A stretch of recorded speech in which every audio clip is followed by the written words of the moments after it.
Carmen Calvo, que es la que ha salido al ruedo a decir aquello de que, bueno, pues que otras oportunidades habrá de manifestarse, que ahora no es el momento. Es decir, un discurso absolutamente tradicional que, en mi opinión, no se acompasa con el extremo celo que habían tenido las convocantes de esas manifestaciones, de esa gran manifestación en Madrid, que básicamente, bueno, pues eran concentraciones más que una manifestación en plan desfile de tal a tal, y que, claro, era un discurso muy fácil de rebatir por parte de la justicia, porque claro, si nos ponemos a decir si se cumplen o no se cumplen, o si las garantías que se dan son o no suficientes para poder establecer con absoluta seguridad desde el punto de vista epidemiológico que no se van a incumplir los requisitos del estado de alarma, pues entramos ya en el terreno de la pura interpretación, y el terreno de la pura interpretación ya sabemos que es subjetivo y puede ser más exhaustivo, más riguroso o menos riguroso, menos exhaustivo en su exigencia, ¿no? Y por tanto, estás dejando, vamos, o sea, en bandeja de plata que digas lo que digas para justificar que vas a cumplir con los requisitos de control de la pandemia, pues a que te digan que nunca son suficientes, ¿no? Y es un poco lo que ha sucedido en el itinerario judicial de esta manifestación. Pero claro, esto decía, sienta un serio precedente a la hora de prohibir manifestaciones en el centro de Madrid, porque no solo se maneja el argumento sanitario, se maneja el argumento multitudinario. Es decir, es que no lo prohíbo en otros territorios, porque en otros territorios no se va a producir una aglomeración de gente tan importante como la que se espera producirse en Madrid. Pero yo me imagino, Carlos, que para prohibir una manifestación, que es un derecho fundamental, tendrá que haber argumentos con el peso suficiente, como ese, en este caso, el de la salud de la población, una pandemia, que no es cualquier cosa, como cualquier otra cosa menor. No me imagino prohibiendo una manifestación, puede cambiársele el recorrido, pero prohibir una manifestación porque en Madrid haya 5 millones o 7 o 6 o los que sean de habitantes según contemos, porque hay mucha gente en la calle, porque son rebajas, porque son unas fiestas señaladas, pues usted no se va a manifestar. Me imagino que el peso, el argumento tiene que ser con el peso suficiente como para justificarlo.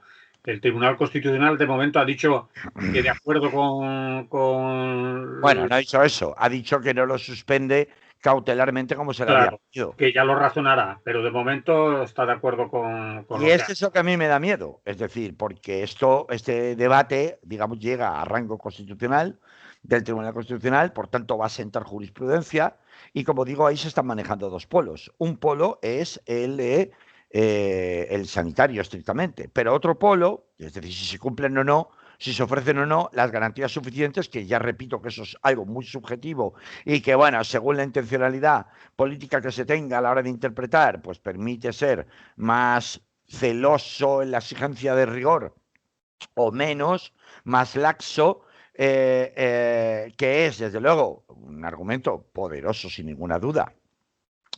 Y ahora pensaremos si existen otro tipo de argumentos que no sean el sanitario que podrían dar lugar a una interpretación similar en la prohibición o en la limitación del derecho de manifestación, ¿no? Ahora lo hablaremos.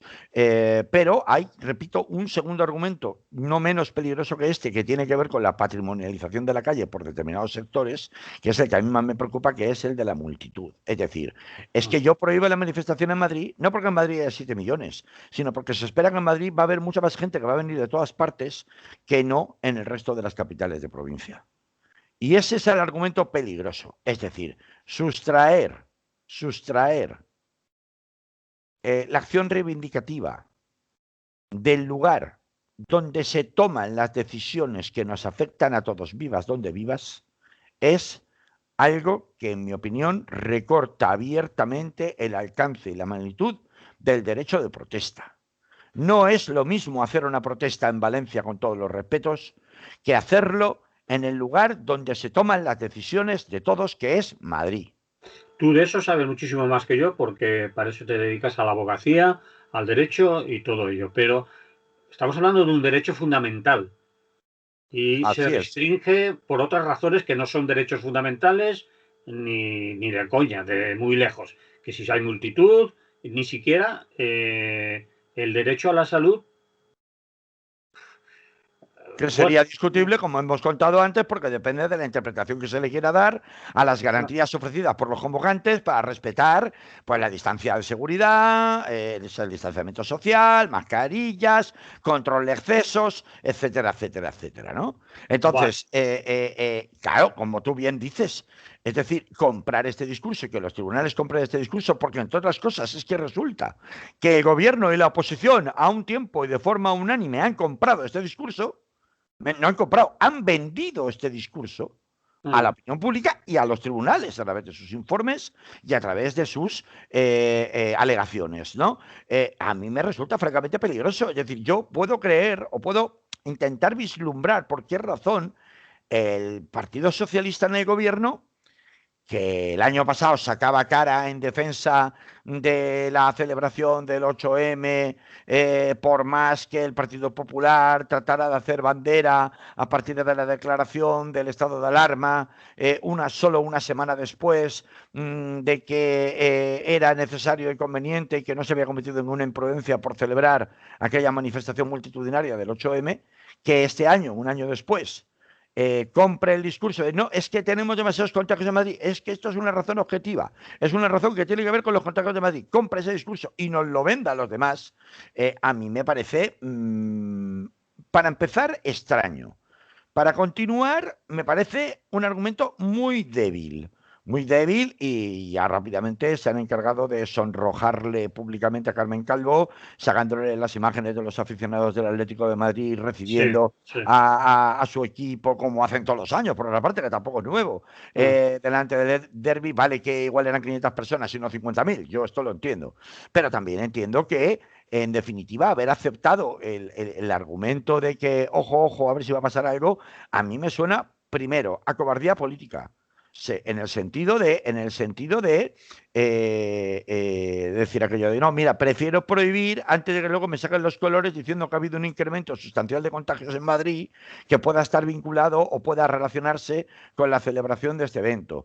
Ahí es lo que yo estoy pensando estos días, que el miedo que les da que pueda aumentar los contagios en Madrid, aunque sean por otros motivos, como dices, por el fútbol, porque están viniendo de todos los sitios, porque se han abierto restaurantes, terrazas y bares, y lo más seguro es que suban los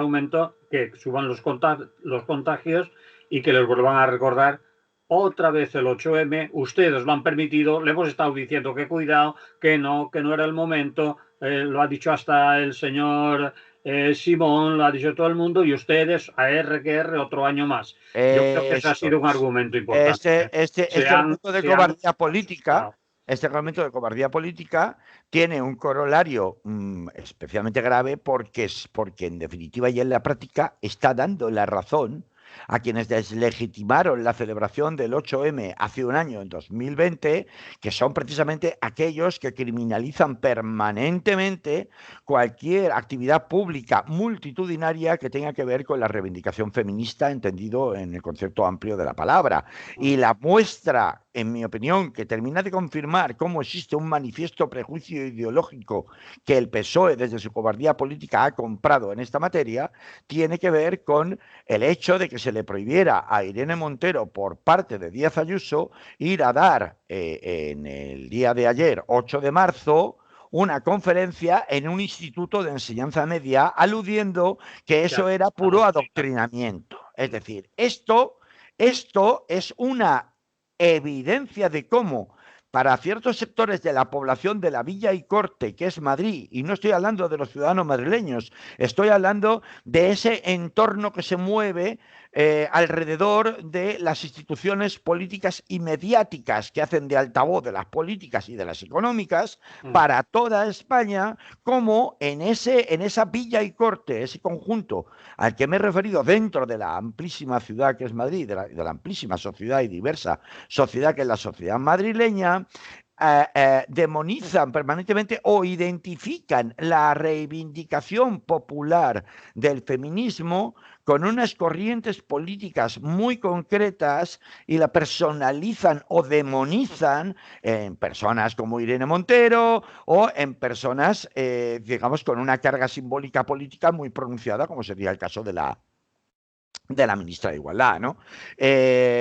Por tanto, todo debate que se haga en relación a la celebración de este 8M tan atípico como hemos visto, con independencia de el aplauso que debe darse a todas las mujeres y hombres, porque también ha habido hombres que han participado en la organización de los diferentes eventos y todo ese despliegue de propuestas súper imaginativo, de propuestas alternativas de todas clases, que se ha producido en toda España precisamente como alternativa a la concentración masiva de personas en un solo punto, con independencia de eso, yo creo que hay que subrayar que la tipicidad en la celebración de este 8M se ha debido singularmente a un ejercicio de cobardía política del Partido Socialista en particular, con la impresentable, en mi opinión, Carmen Calvo al frente, no solo por este tema, sino por muchos otros que hoy no viene al caso contar,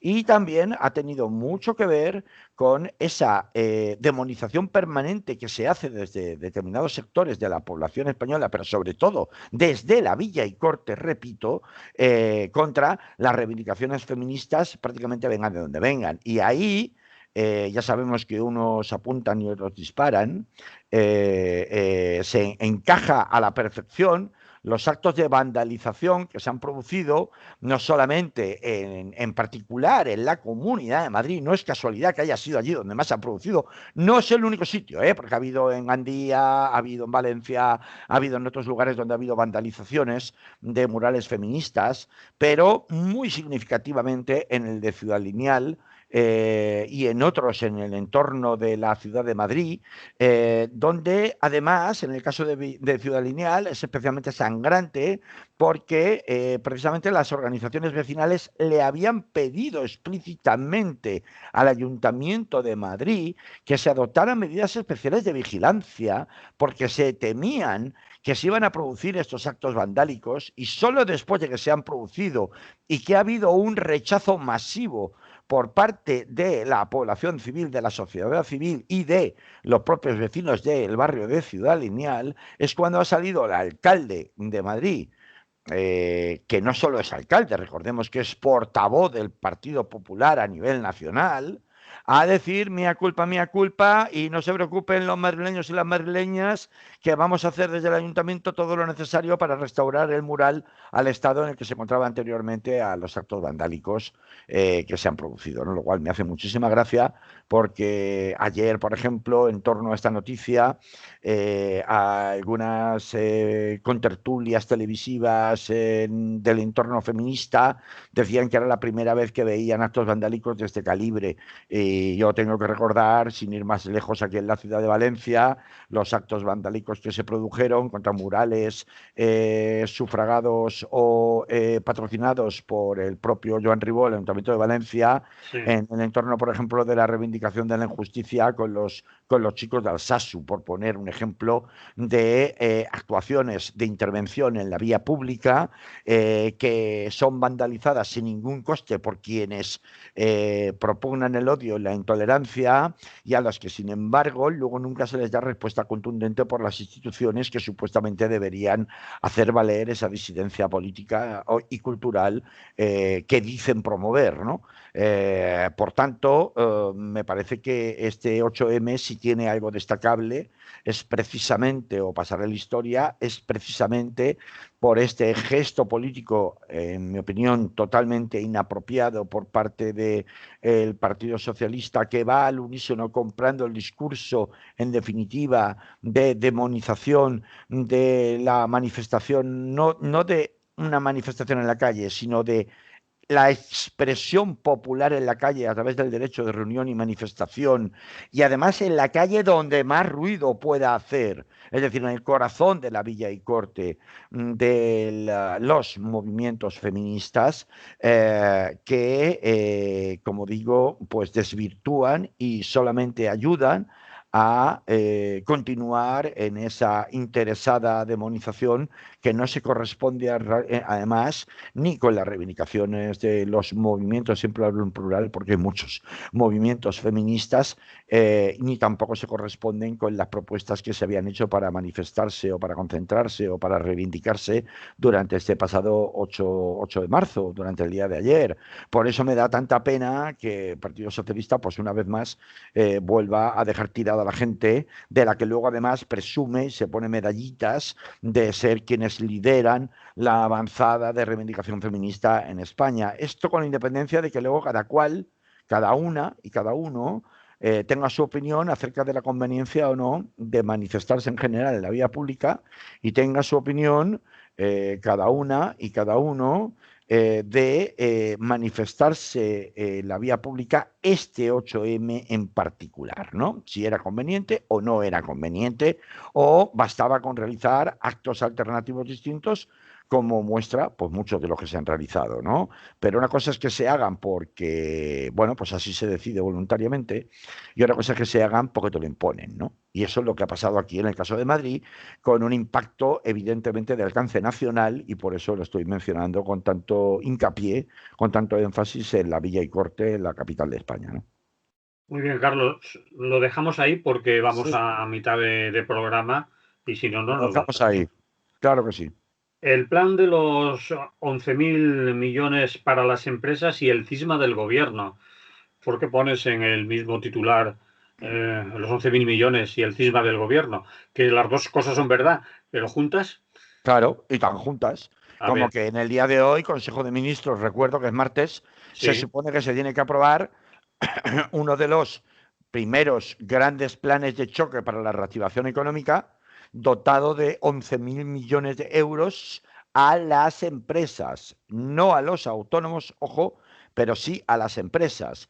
Y hay un enfrentamiento frontal y total entre la ministra de Hacienda y la ministra de Economía, señoras Montero y Calviño respectivamente, y no solamente, incluso con los ministros de Podemos en el gobierno, sino también con otros ministros del propio Partido Socialista que no ven nada clara la propuesta de Nadia Calviño y de la señora Montero, ministra de Hacienda. Ellas proponen, desde el Partido Socialista se propone más que nada hacer estos préstamos a través del ICO, ¿no? Claro, claro, lo de siempre, lo de siempre.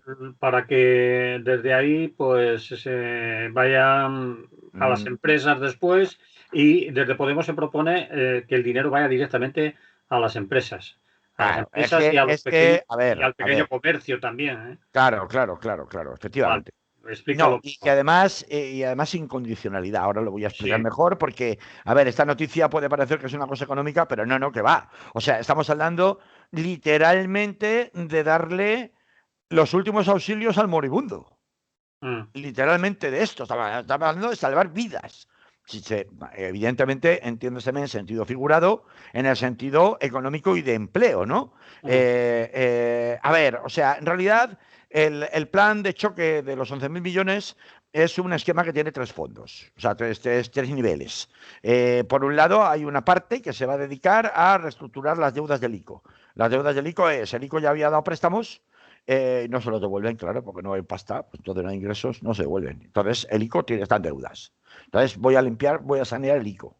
eso es, En porque han primer dicho lugar, en que primer lugar, en la primer ministra lugar. Calviño ha dicho que tiene miedo de impagos a lo bestia. Claro, claro, claro, Entonces lo que claro. quiere es Voy a salvar al sanear ICO. el ICO. Sí, pero el ICO no deja de ser un puro intermediario artificial De la banca. creado por el Estado para canalizar el control de los préstamos a bajo interés a través de la propia banca privada. Es decir, Ujú. ojo, porque es que parece que el ICO fuera, uy, si quiebra el ICO se acaba el mundo. No, no, perdóneme usted. Pues si quiebra el ICO, cierra el ICO y abre otro. O sea, quiero decir. No es, el ICO no es la panacea de nada, ni estamos hablando de que es que los pequeños ahorradores van a perder su dinero porque son accionistas del ICO. Perdone usted, no hay pequeños ahorradores en el ICO. Es que vamos a ver si nos aclaramos, ¿eh? Sí. Entonces, punto uno, no es más que un instrumento del Estado. Ya Mm. está. Y no me hagas, no me tires de la lengua, Manolo, que me conozco y me pierdo, como me ponga a alargar acerca de qué pasa con los 60.000 que nos debe la banca del rescate de 2008, del 2008 Sí, al 2012, ¿no? sí, sí. Pues ahí no pasa nada, ¿no? O sea, ahí no me devuelven el dinero y tampoco pasa nada. Es más, sigo articulando los créditos oficiales a través de la misma banca privada que me debe 60 y pico mil millones. Sí, señor. Entonces, bueno, el tema del saneamiento del ICO lo ves objetivamente hablando y dices, pues hombre, tiene una cierta razón de ser, se comprende, ¿no? Un punto de vista de sentido común, pero no lo sacralicemos, no lo convirtamos en sagrado. No es la única pieza de toque que hay que atender. Igual, además, hay otras más urgentes, ¿no? Señora Calviño y señora Montero. Vamos a ver cuáles son los intereses en juego y en conflicto. ¿Dónde tenemos prioridades más urgentes en las que actuar con el dinero del que disponemos? Hay un segundo bloque de ayuda, aparte del saneamiento del ICO, que es recapitalizar empresas a través de créditos participativos y deuda subordinada. Esto a mí me da pánico. O sea, lo de la deuda subordinada, teniendo en cuenta el precedente que tuvimos en España con la banca, de las acciones preferentes y las obligaciones subordinadas, que son formas de, en definitiva, yo te ayudo a comprarte parte de tu patrimonio como empresa, es decir, a que te capitalices y te doy dinero a cambio de que tú me des una participación, no significativa, pero una participación, a fin de cuentas, en tu accionariado. ¿Qué ocurre? Que si esto se hace estrictamente con el Estado, pues bueno, el Estado te dice, yo te doy dinero, pero no te lo estoy regalando. O sea, te estoy dando un crédito y en definitiva tú vas a tener una deuda conmigo, pero en vez de devolvérmelo en dinero, como yo espero que tú esto lo rentabilices, me lo vas a devolver en forma de beneficios cuando tengas beneficios, que es una forma de participar, pero claro, eso tendrá que estar muy claro, porque en el momento que se pueda vender a terceros o se pueda ceder a terceros, que es lo que hizo la banca, por ejemplo, con la deuda subordinada, y estoy acordándome muy específicamente de Bancaja, que obtuvo una gigantesca financiación convenciendo a los abuelitos que tenían dinero en imposiciones a plazo fijo para que compraran deuda subordinada, lo que llamaban aquí obligaciones subordinadas, y de esta manera luego ese dinero y ese capital que teóricamente Bancaja tenía que devolver, revenderle esa deuda y esos créditos a fondos buitres, por ejemplo, en Bruselas. Yo tuve la oportunidad como abogado de verlo, o sea que sé de lo que estoy hablando, y estoy hablando de Bancaja, concretamente, antes de integrarse en Bankia, y resulta que el destino de esa supuesta inversión que el abuelito había hecho, que le decían que era igual que la imposición a plazo fijo, resultaba que estaba en un fondo opaco en Bruselas. Que si el fondo opaco en Bruselas desaparece, vete a buscarles para que te devuelvan el dinero. Ujú. ¿Eh? Pues esto es un poco el miedo que a mí me da si no hay un control estricto y hasta ahora en materia financiera y bancaria, digan lo que diga la Unión Europea, hemos comprobado cómo de forma sistemática, al menos durante este siglo XXI, se ha relajado, se ha mirado para otro lado, se han incumplido sistemáticamente por la banca tantos y tantos controles que deberían haber sido observados.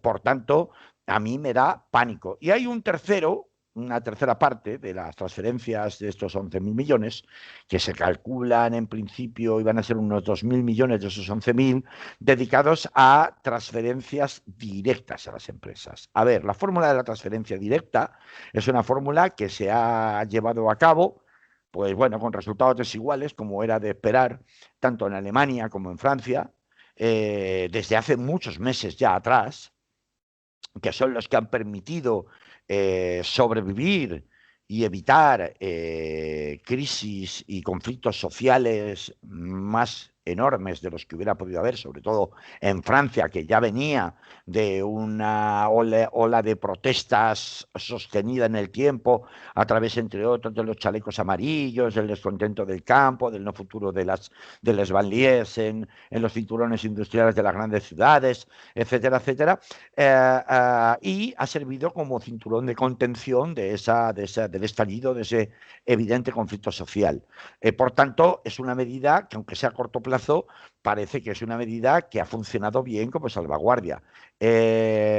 Podemos, en principio, planteaba que ese fondo directo tenían que ser de 4.000 millones, no de 2.000, como planteaba la señora Calviño. Y, de hecho, hay ministros socialistas que no son ni la señora Calviño ni la señora Montero, incluso el mismísimo José Luis Escrivá de la Seguridad Social, que se plantean que efectivamente no va a ser asumible por la sociedad española que no se insufle, y también en esto está el señor Ábalos, por ejemplo, son ministros socialistas, que entienden que un fondo solo de 2.000 no es suficiente en ayudas directas para pegar un empujón real, que circule el dinero sin tanta traba burocrática, justamente en aquellos que sean los sectores más castigados, ¿no? Turismo y hostelería, que eso ya se hizo con las ayudas de los autónomos, aunque también, bueno, pues en los documentos que se han firmado con Bruselas, que es de donde parte este dinero de los 11.000 millones, ya sabemos que también, por ejemplo, la ministra de Economía pretende que esos dineros, si se destinan a ayudas directas, sean para exclusivamente el pago de alquileres y salarios, de gastos fijos, ¿no? Un poco porque era lo que se imponía de allí, ¿no? En cambio, como digo, otros ministros socialistas exigen que la cantidad sea mayor, estaríamos hablando del entorno de los 4.000, y en concreto Nacho Álvarez, que es el negociador del partido que lidera Pablo Iglesias, de Podemos, ha dicho que Nanay ha presentado un escrito paralelo que se decide hoy al Consejo de Ministros, se decide hoy en el Consejo de Ministros, hoy martes día 9, sobre que, vamos a ver, que la reestructuración de la deuda del ICO tiene que ser una cosa secundaria, y que las recapitalizaciones de las grandes empresas tienen que ser una cosa secundaria, y que lo gordo del pastel tiene que llevárselo necesariamente las ayudas directas, elevando la cifra a 8.000 millones de los 11.000 de los que se dispone. Y además, y esto es muy importante, y en esto coinciden algunos ministros socialistas y coincide Podemos, no a través de las comunidades autónomas, porque se planteaba la posibilidad de que fueran 4.000 y 4.000, 4.000 del Estado y 4.000 gestionados a través de las comunidades autónomas, no a través de las comunidades autónomas. Esto es algo que a mí me sorprende viniendo de Podemos, pero también puede tener una parte que ver sobre la base de que se creara una agencia especial para tramitar esas ayudas directas, o por medio de la Seguridad Social o por medio de la propia Hacienda, que eliminara trámites burocráticos, como se ha visto que han sucedido en otras ayudas directas a la población, como por ejemplo y más destacadamente el ingreso mínimo vital, y en esta línea de que se concentre las ayudas directas a las empresas a través del Estado y no a través de las comunidades autónomas, porque va a haber resultados muy dispares luego en la aplicación y en la población, ¿no? Porque yo estoy comprendiendo perfectamente cómo en Madrid van a aplicarlo de una manera, en Cataluña van a aplicarlo de otra, en Andalucía van a aplicarlo de otra y en Valencia van a aplicarlo de otra, ¿no? Con unos criterios en realidad en la práctica, desde el punto de vista de requisitos burocráticos, quiero decir, diferentes, que probablemente escoren la recepción de las ayudas a unos sectores respecto de otros, ¿no? En el caso de Podemos, además, lo que se exige es que no haya subordinación, es decir, que no haya dependencia, es decir, que no esté vinculado a que tenga que ser exclusivamente en los gastos fijos que impone la Unión Europea el destino de esas cantidades, ¿no? A mí me parece que es más importante de lo que parece cómo vaya a acabar siendo resuelta esta diferencia, porque estas diferencias no solamente entre el PSOE y Podemos en el gobierno, sino también entre los propios ministros del PSOE, ¿no? Uno, en cuanto a si la gestión va a estar centralizada en Madrid o se va a extender por toda España. Dos, es decir, a través de las comunidades autónomas. Dos, sí, efectivamente, el grueso de estos 11.000 millones se va a utilizar como modelo, además, para los siguientes paquetes de ayudas para la reactivación económica por la vía de las ayudas directas, o por el contrario, se van a perder por el camino de, pues eso, priorizar la reestructuración y la limpieza de los múltiples desagües financieros que tiene el Estado. El ICO es uno de ellos, pero el FROP es otro. Por ejemplo, el FROP, ya sabéis, porque no sepa, que es el instituto creado precisamente para la vivienda de la banca que no se devolvía y para toda la gestión de ayudas bancarias o en materia bancaria, en materia hipotecaria, ¿no?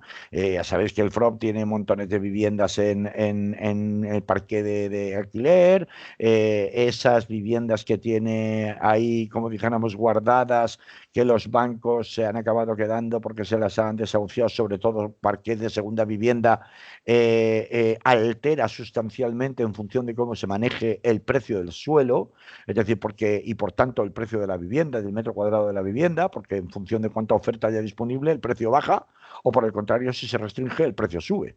Esto es ley de oferta y demanda. Por tanto, no tiene un papel pequeño precisamente cómo se gestiona por parte del FROP el parque de viviendas, ¿no? De vivienda pública, quiero decir, o de vivienda privada, pero en relación con la banca, ¿no?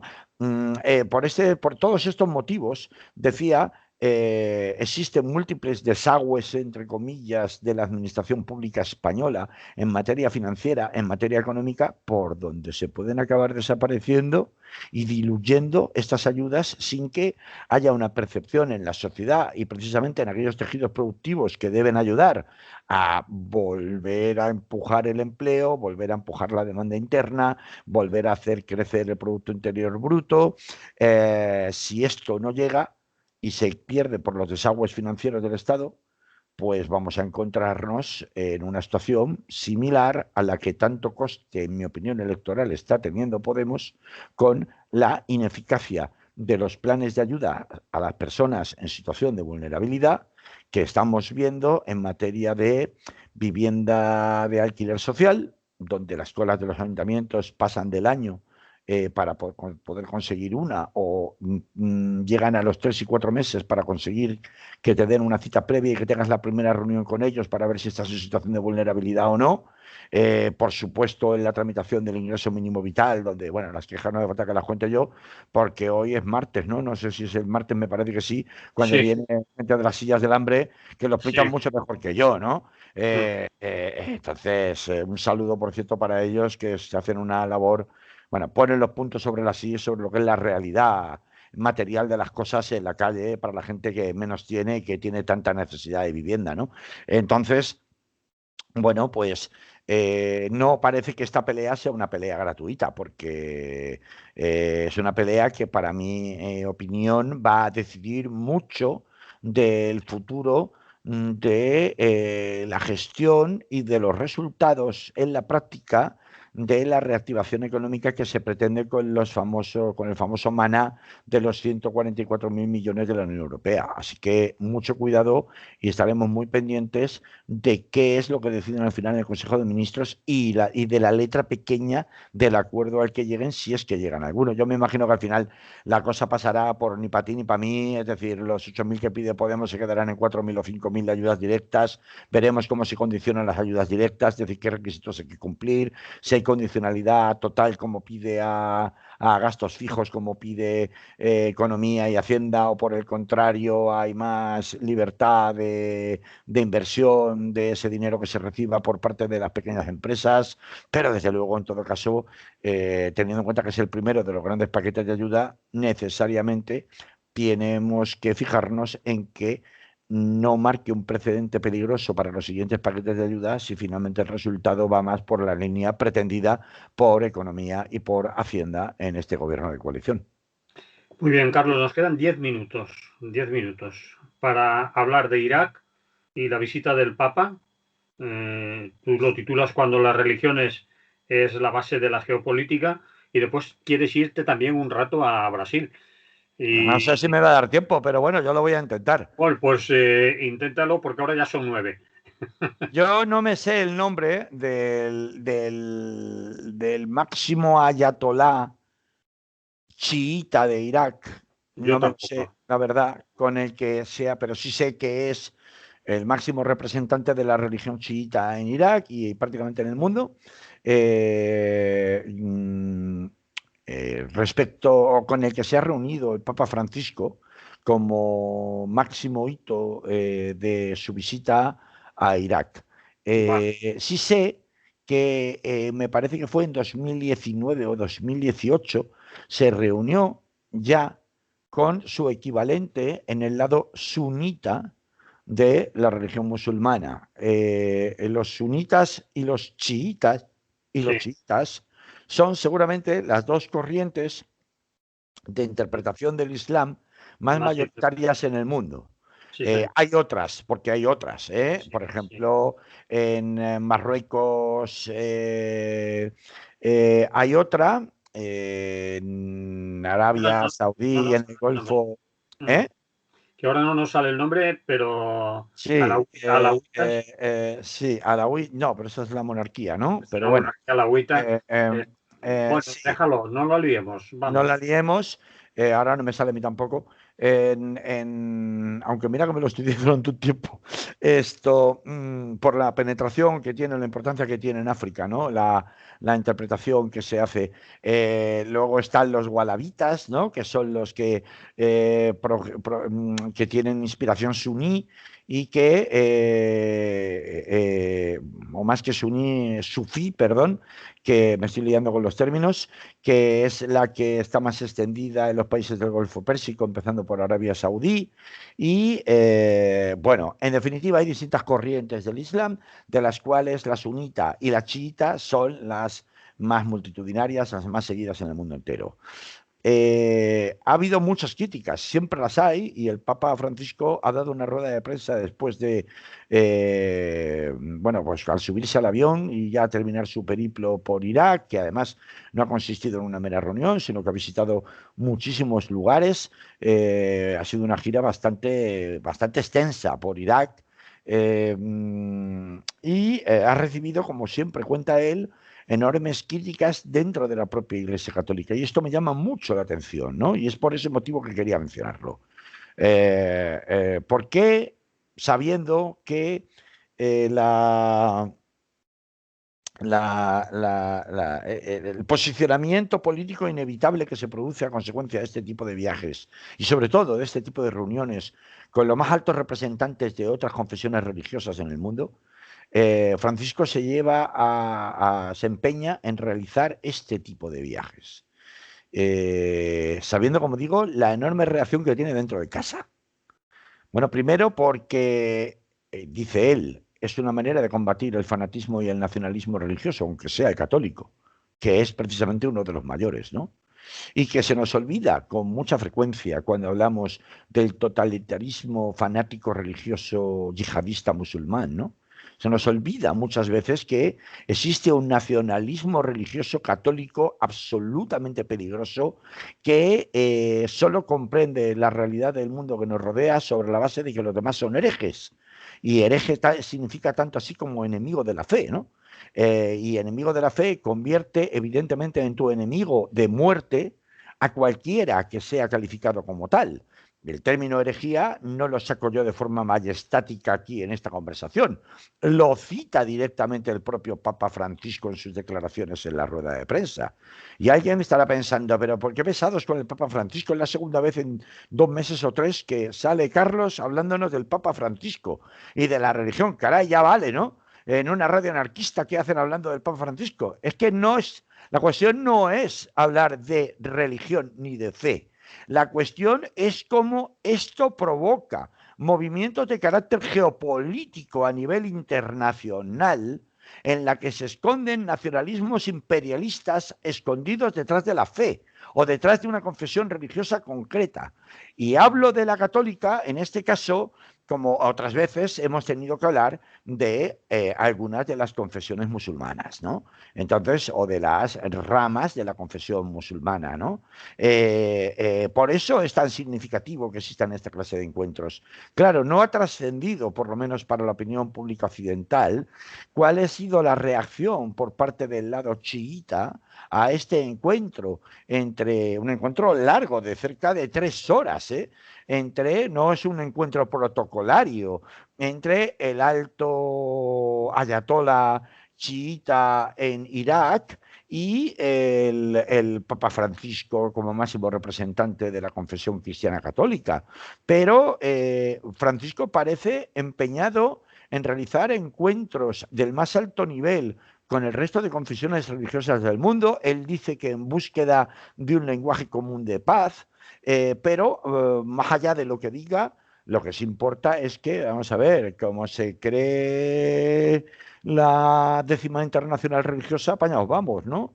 Es decir, ya sé que estoy hablando de una distopía futurista. Imaginaros un cónclave que rija el mundo sobre la base de lo que decidan los máximos próceres de las confesiones religiosas con más extensión e influencia en el mundo. Es decir, que por tanto la política acabará regida desde un punto de vista teológico.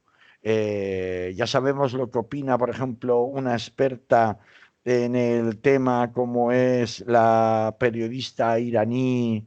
Estoy negado hoy con los nombres, hijo mío, ayúdame.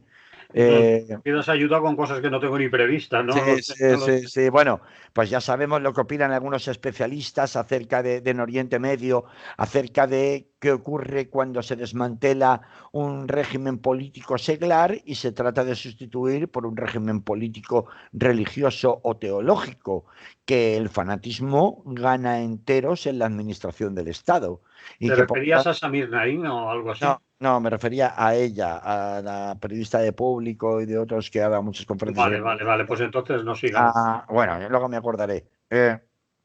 Y nuestros oyentes seguro que saben de quién estoy hablando.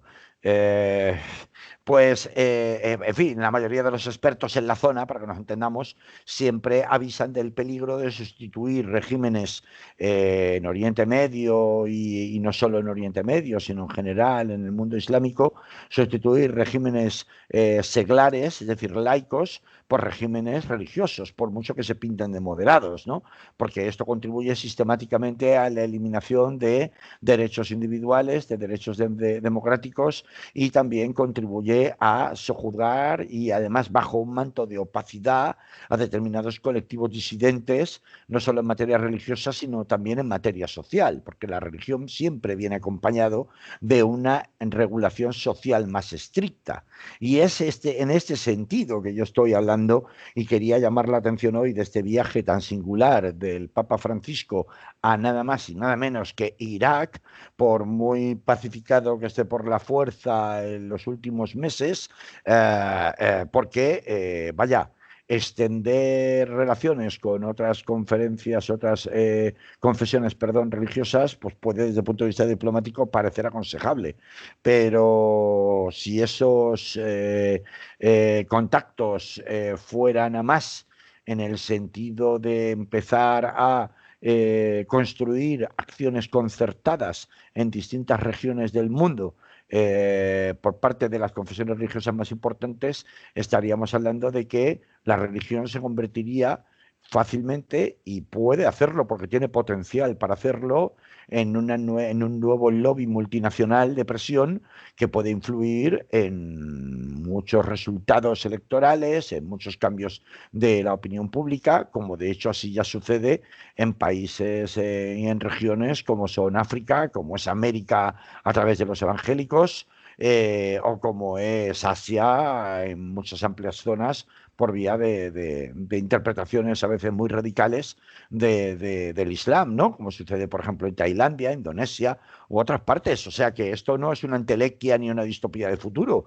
Esto es algo que se están poniendo las piedras a una construcción de algo mayor, y este probablemente es un paso dado en este sentido, ¿no?